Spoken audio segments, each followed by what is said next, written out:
J'aimerais que vous sachiez aussi, enfin, me voyez aussi peut-être avec 2-3 casquettes. Ce genre de présentation, je l'ai fait dans différents contextes. Parfois, vous allez voir dans des séminaires d'entreprise, internes un peu, et puis parfois dans des conférences. Du coup, ça fait 8 ans que je travaille là-dessus, donc on me voit un peu comme un expert. J'ai écrit un livre. Si ça vous intéresse, je vous enverrai là-dessus un livre sur l'open innovation. Mais aussi, je suis un patron de PME, parce que moi j'ai créé ma boîte en 2008. J'avais travaillé dans un grand groupe, notamment, qui a fait que j'ai créé Bluenov en 2008. J'ai bossé chez Orange, beaucoup sur ces sujets. Et au bout d'un moment, j'ai voulu créer une boîte qui allait les faire pour d'autres grandes entreprises. Et du coup, je m'estime aussi avoir une casquette d'entrepreneur. J'en parlais tout à l'heure, créer une boîte en 2008, quand c'était la fin du monde, Lehman Brothers, je sais ce que c'est que de créer une boîte de rien. Et puis deux, je suis aussi patron d'une petite PME, parce qu'aujourd'hui on est 40 quand même. Donc n'hésitez pas dans les échanges à me challenger, c'est-à-dire, ok Martin, tous ces sujets-là, ça a l'air des concepts, mais comment tu te l'appliques à toi-même en tant que patron d'une boîte ou en tant qu'entrepreneur. Voilà. Donc Bluenov, on s'est créé en 2008, on est devenu une marque un peu leader sur cette niche du management de l'innovation. Nos clients, c'est plutôt des grands groupes. Nos clients du moment, c'est Michelin, c'est Société Générale, c'est la Société du Grand Paris, etc. Beaucoup des cas que je vais présenter sont des vrais cas de projets qu'on fait. Le risque que je vais avoir, c'est que je vais sans doute beaucoup parler de tout ça pour des grands groupes, mais je pense que c'est aussi applicable à PME, notamment même comme une boîte comme nous. Et du coup, sans attendre, voilà, je vais lancer le sujet. Vous voyez, il y a trois groupes de mots-clés. On va parler d'open innovation, c'est un anglicisme, on peut traduire ça par l'innovation ouverte. On va parler un peu vers la fin de la présentation de l'intelligence collective, j'y mets d'autres notions derrière. Et le côté Smart Island, c'est plutôt pour ouvrir la discussion autour de qu'est-ce qu'on pourrait faire tous ensemble comme projet un peu fou, fort de tout ce que je vais présenter. Mais pour démarrer ça, avant même de parler d'open innovation, j'aime bien parler d'innovation, parce qu'on est obligé de se réaligner tous ensemble sur qu'est-ce qu'on met derrière cette notion d'innovation. Et on y met sûrement des choses très différentes. Alors moi, je vous explique ce que j'y mets quand j'en parle, quand je la pratique. Déjà, c'est l'innovation au sens très large. Ce n'est pas l'innovation d'un produit, l'innovation d'un service. L'innovation, elle est dans la manière de travailler différemment, la manière d'interagir différemment avec ses clients. Donc c'est un champ très très large. De vous dire aussi que quand on dit j'ai 10 projets d'innovation, en fait, pas vraiment, c'est pas ça. Parce que moi, quand j'entends innovation, c'est, vous voyez l'ampoule là-bas, une idée, c'est pas encore une innovation. Un brevet, c'est pas encore une innovation. Pour ceux de la génération qui connaissent l'ancienne version de Star Trek, un concept, la téléportation, c'est pas une innovation, d'accord? Et le concours Lépine, là, avec la montre qui fait tout, c'est une invention, c'est pas une innovation. Là où je veux en venir, c'est que l'innovation, c'est aussi un mot qui vit aussi avec la notion de créativité. La créativité, d'ailleurs, cet endroit s'y prête magnifiquement. Vous avez des salles dans lesquelles vous pouvez faire des formidables séances de créativité en couvrant tous les murs là-bas de post-it. Donc, la créativité, pour moi, c'est générer un très grand nombre d'idées originales. D'accord ? L'innovation, c'est sortir certaines des idées quand elles sont utiles et qu'elles débouchent sur le marché. C'est un peu ça la nuance. Et bien là, voilà un exemple, faire un ventilateur sans pales, c'était non seulement une idée originale que de dire on va faire un ventilateur sans pales, déposer des brevets, mais c'est sorti et c'est utile et c'est un vrai succès commercial. Et donc là, on peut dire check, il y a eu innovation parce que c'est arrivé sur le marché.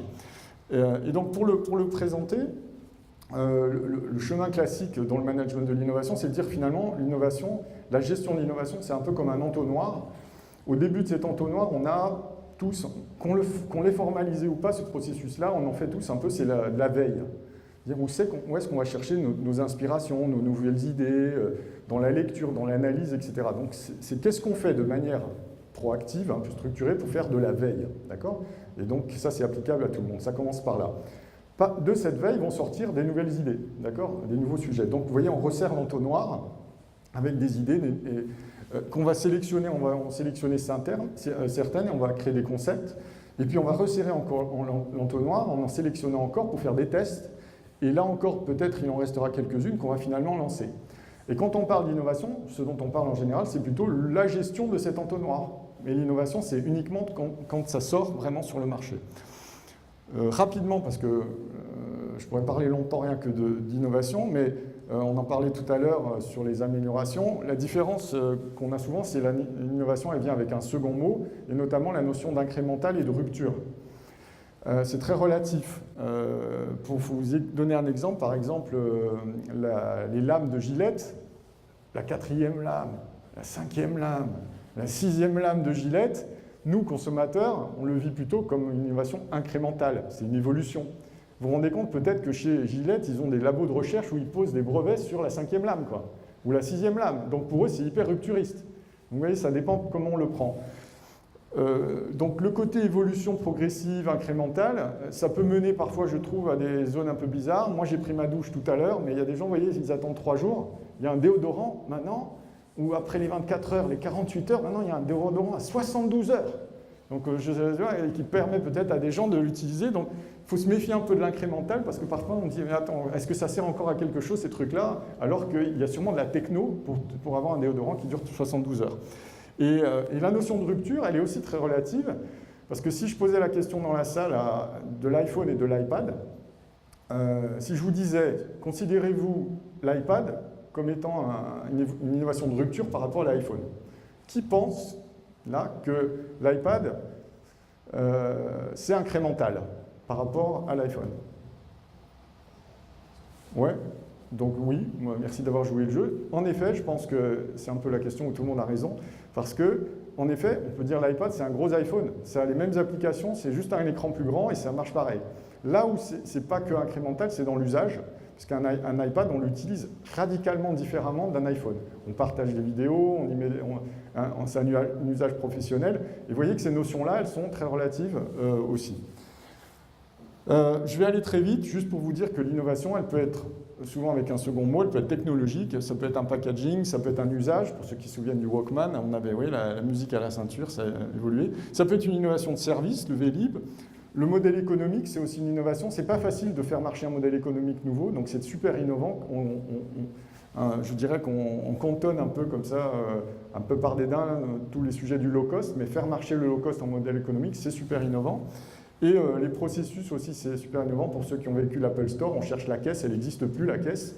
La caisse, elle vient à vous, et quand on voit comment la FNAC elle a couru tant d'années après pour mettre en place ce processus-là, on voit bien qu'ils ont réussi des choses très innovantes. Ça peut être une innovation dans la manière de s'organiser, dans la manière de travailler. À mon goût, l'innovation, aujourd'hui, ce mot-là, il est trop connoté digital. L'innovation, ce n'est pas que digital. C'est aussi une manière d'innover dans la manière de rendre les gens heureux au travail.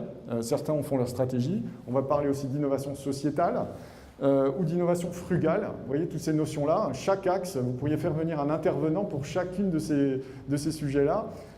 L'innovation frugale, on dit innover, c'est sans ressources. Parfois, c'est là qu'on est le plus créatif. Alors, maintenant que j'ai introduit la notion d'innovation, vous voyez, c'est très large. C'est vraiment cette notion de processus. Je vais essayer d'introduire le sujet de l'open innovation, l'innovation ouverte.